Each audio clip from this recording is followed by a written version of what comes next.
Good evening, dear viewers. It is October once again, the time which we take a look at the more spooky side of cinema from across the globe. The time has come for 2024's Foreign Fright Fest. Today we will be starting off this marathon with the 1961 British horror film The Curse of the Werewolf, which is based off the 1933 horror historical fiction novel The Werewolf of Paris, written by American author Guy Endore. This film was one of many horror features produced by Hammer Studios, the production company most famous for their reintroductions of Frankenstein and Dracula during the 1950s. It was also directed by Terence Fisher and written by John Elder, two people who've directed and written many of Hammer's horror films respectively. We begin in Spain during the 18th century, where a beggar wanders into the town of Santa Vera and notices that, even though the church bells are ringing and the square is vacant, it isn't Sunday. He goes to the local tavern and inquires about it, and is told that it is the local Marques's wedding day, and everyone is ordered by law to celebrate it. The beggar then attempts to ask for charity, but is redirected to the Marques's castle, where a feast is being held for the nobleman and his wife, who appears to be half her husband's age.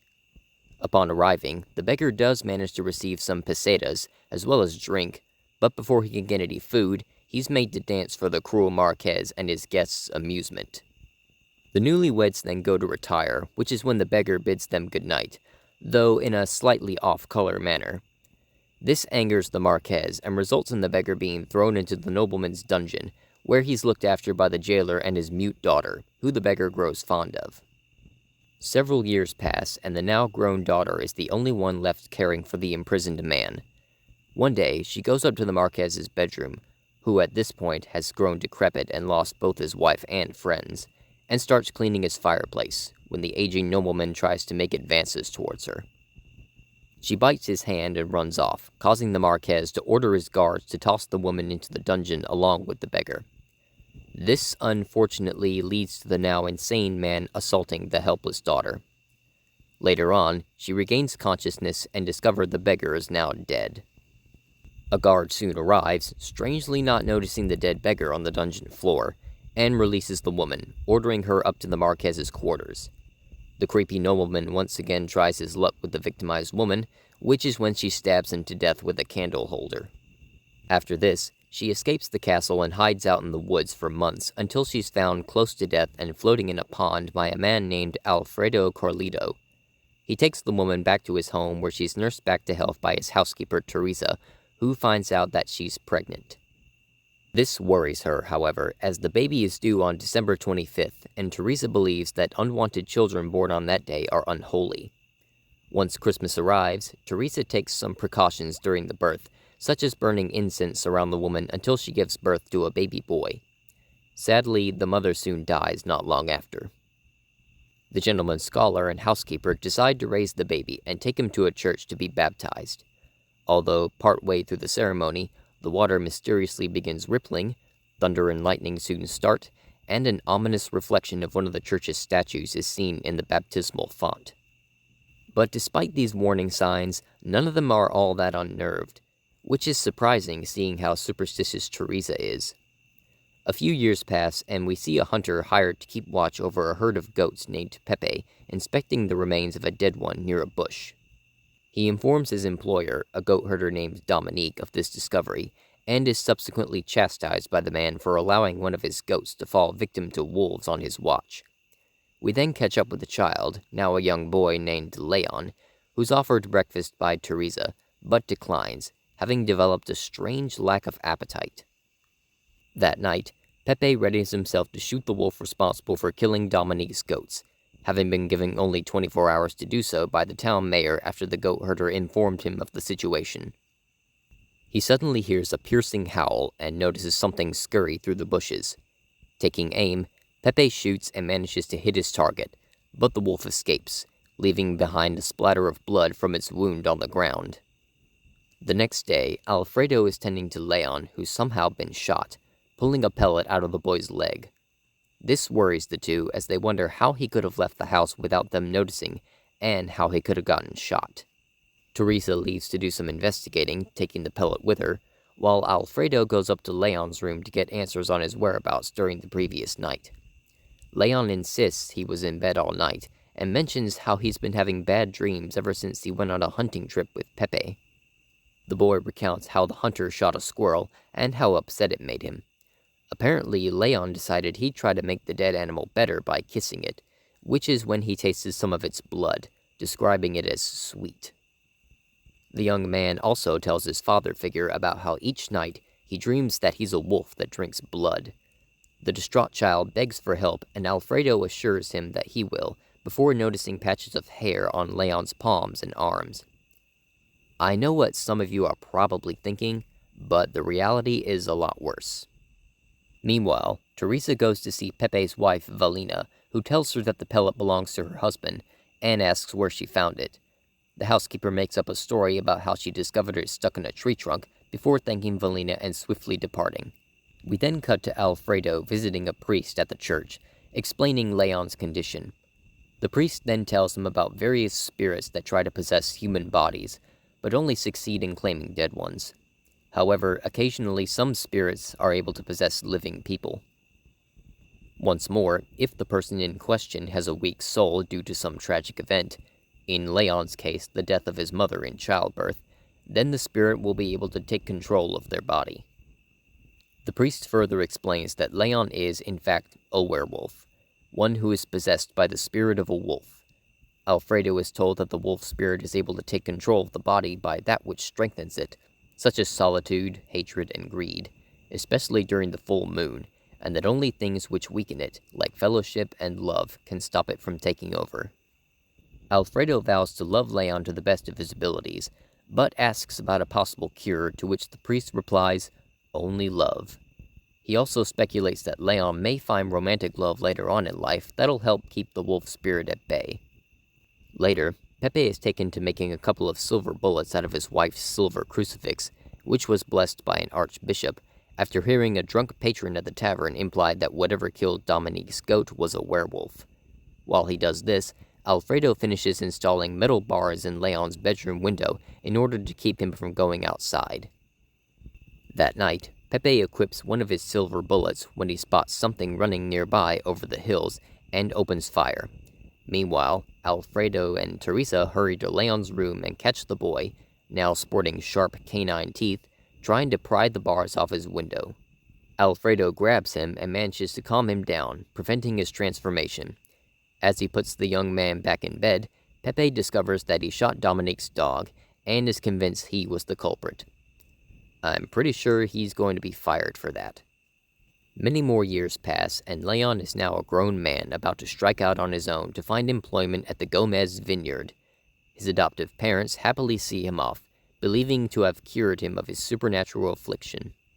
Upon arriving at the vineyard, he's splashed with muddy water by a carriage containing a couple of passengers, one being quite amused at Leon's expense, while the other looks at her companion's smug expression with disapproval. It's then that Leon meets his soon-to-be boss, the vintner Don Fernando, who shows him his station and introduces him to his co-worker, Jose Amadeo. Not long after, the two men notice the carriage return, and Leon learns the two passengers' identities from Jose: the vintner's daughter, Cristina Fernando, and her snobby fiancé, Rico Gomez, whose father owns the vineyard. Upon seeing the two men, Cristina makes her way over to their work area, introducing herself to Leon and apologizing for splashing him with their carriage, before departing. Sometime later, she and Rico arrive back early from a night out together. Once her fiancé leaves and she says goodnight to her father, the young woman quickly but quietly rendezvous with Leon in a stable, where the two share a passionate kiss and are apparently madly in love with one another. And this revelation comes right out of nowhere. There wasn't any build-up for this romance. The relationship is supposed to have been going on for some time, but we don't really get any indication that a huge amount of time has passed between now and when Leon met Cristina. It just goes from them meeting straight to, "Oh, we're in love now." Cristina is concerned that her father will find out about their relationship. However, Leon eagerly asks for her to marry him and to run off together. The love-struck woman despondently says that's impossible. Leon says that he'll speak to her father about it, and Christina implores him not to do so, which is when they're nearly caught when the father hears them. Fortunately, he doesn't investigate any further, and the two lovers go their separate ways. On another night, Jose convinces Leon to accompany him to a brothel. While there, Jose proceeds to get wasted and dances with the ladies. However, Leon breaks out into a cold sweat, unknowingly on the verge of another lycanthropic transformation due to the full moon. He quickly goes outside to get some fresh air, but is unfortunately followed by a hooker who takes interest in him. Despite noticing how sickly he looks, the woman still proceeds to lead the man upstairs for a little alone time. As Leon's wolf half starts to take over, he gets a bit too frisky with the woman and bites her neck, drawing blood. This annoys her, but before she can complain too much, the werewolf fully emerges and kills her. Having been told by another hooker about Leon's whereabouts, a very drunk Jose goes looking for him, only to be strangled and murdered by his now beastly friend. Leon then returns back to his hometown, killing Dominique before heading to his childhood home. The next morning, Alfredo finds his adoptive son tossing and turning in his bed, having easily bent the bars in his window to enter the room. After this, the two, along with Teresa, visit the priest, where he explains to Leon what exactly he is. This revelation greatly distresses him, not believing it initially. His father desperately asks if he remembers what he did or where he went the night before, which is when Leon recalls seeing blood on his hands after coming to his senses. The priest tells him he'll try to place him in a monastery where he'll be supervised, though he'd have to be chained up in the meantime. This doesn't sit well with Leon, and, in his agony, rushes out of the church and runs all the way back to the Gomez vineyard. Arriving back, he's greeted by the authorities, and after they question him about his whereabouts the night prior, they take their leave. Leon appears to be in the clear, receiving only a scolding from Don Fernando about going out drinking. That night, another full moon rises, and Leon struggles to keep his wolf form back, which is when Christina enters. This freaks Leon out, shouting at her to get away, but collapses in his attempt to run off. After some time comforting him, Christina tells the distraught man that she'll have to leave or her dad will find out she was with him all night. This gets Leon's attention, noting that he hasn't seemed to have changed at all in that time. To make sure, he somewhat frantically asks if his face or hands changed at all, to which she responds no. A relieved Leon then desperately insists they get married and run off the next day without providing any explanations. I'm surprised she isn't at all unnerved by his erratic behavior. The following day, Leon prepares to elope with Christina, but is stopped by another visit from the authorities and arrested on suspicion of murder, the bodies of his victims finally discovered. After being imprisoned, Leon manages to bribe the jailer to bring his adoptive father and the priest to him. While this is going on, Christina is finally caught by her father and fiancé looking for Leon, having finally found out about their affair. She begs her old man to tell her where her lover is, which is when she's told of his imprisonment. Christina then fails to get Rico to take her to the jail, so she simply steals his carriage. Back at the jail, Leon tries to get his father and priest to tell the mayor of his lycanthropic curse and have him executed before sunset. After a brief chat with the mayor, the two bring him down to the jail so that he can assess Leon for himself. Unfortunately, he isn't convinced, saying he'll need other witnesses. It's at this point Christina arrives, much to Leon's relief. The mayor asks her if she's aware of her lover's condition, but of course she isn't. He ultimately decides that Leon is to stand trial, and everyone leaves, including a reluctant Christina. Just before he departs, the young man pleads with Alfredo to get Pepe's other silver bullet and use it on him when the time comes. So, while the adoptive father goes to retrieve the bullet, the priest explains Leon's werewolf nature to a distraught and disbelieving Christina. Back at the prison, Leon's latest transformation begins as another full moon rises. As this happens, the priest drops Christina off at Alfredo's home, most likely because she was kicked out by her father over the whole affair thing. As Teresa ponders over Alfredo's whereabouts, Christina mentions he went to get a silver bullet. This worries the housekeeper, causing Christina to inquire more about it. to which Teresa responds that a silver bullet is the only thing that can kill a werewolf, this finally convincing her of the priest's explanation. While that's going on, Leon has fully wolfed out, easily breaking out of his confinement and killing both his cellmate and the jailer. This commotion not only gets the attention of his lover and adoptive family, but also causes an angry mob to form that chases him throughout the city.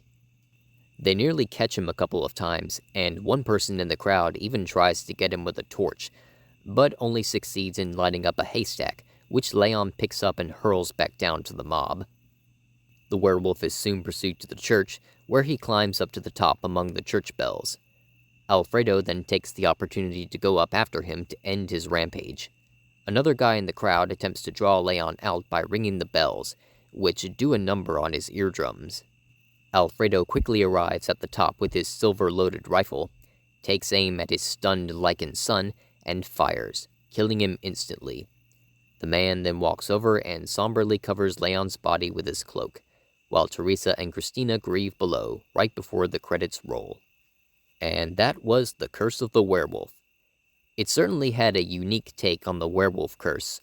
Usually in these types of films, the protagonist is bitten by another werewolf to initiate his transformation, but this one, and the novel it's based on, took a different and interesting approach to lycanthropy. It has characters that grow on you, and who you want to see triumph over the struggles they endure. The acting is also pretty good, with Oliver Reed as Leon Corlito giving the best performance. That said, I do feel that some characters should have been given more development, such as Cristina Fernando, who really had no identity outside of being Leon's love interest. Many of the plot points from the book were retained in the film, like the circumstances of Leon's conception, his struggles with lycanthropy, and his ill-fated romance later on in his life. Although there were some differences as well. While the movie's plot occurred in 18th century Spain, the novel depicted its story in 19th century Paris during the Franco-Prussian War. Some characters were pretty much the same between film and novel, like Leon and his book counterpart, Bertrand Calliet, both of whom were similarly sympathetic.